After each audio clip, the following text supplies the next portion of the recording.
You know, it's not something we're used to around here, especially on the East Coast, but residents in parts of New Jersey and Westchester were woken up last night thanks to a small earthquake. Fox 5's Briella Tomassetti is live in Hastings on Hudson with the very latest. Briella, what's a 2.2 quake? But I guess if it's right under your feet, you might notice it, right? What's going on?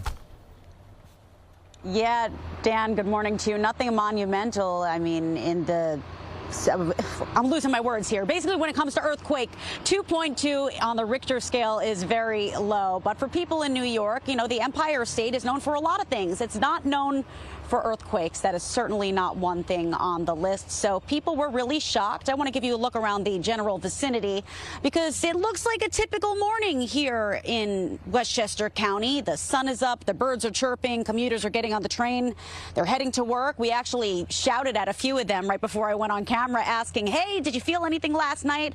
One guy said, nope, I slept through the entire thing. So people jumped to Twitter, though, saying that they heard what happened. I guess it's mixed reviews, mixed opinions right now. We're hoping to hear a little bit more later this morning.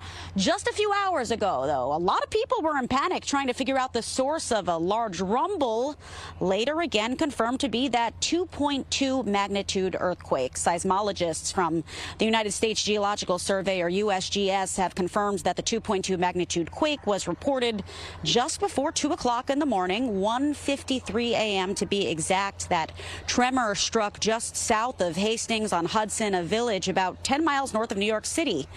Here's what the main thoroughfare looked like overnight. Again, quiet, nothing substantial to report, to see, no damage.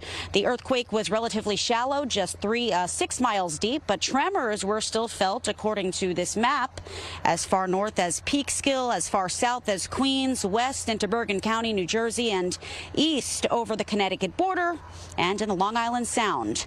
Word quickly spread on social media. That's what I was saying before. People tried to confirm what had happened and see if anybody else felt it too. One person writing, anyone know what that huge explosion was? Shook the whole neighborhood in Yonkers. Another said the small quake sounded like a bomb had gone off. Now, news of this trembler comes just a few months after the Buffalo area recorded its very own 3.8 magnitude earthquake. So that was felt up in upstate New York, but not down here in the Hudson Valley. I reached out to the PIO down in Yonkers to see if the police department had any reports of injuries or any damage. We have not heard back, but the initial word is that everything is okay up here, just a bit of a fright during those overnight hours. For now, though, we're live in Hastings on Hudson. Dan and Tashani will send it back to you. All right, Briella, thank you. Glad everybody is well.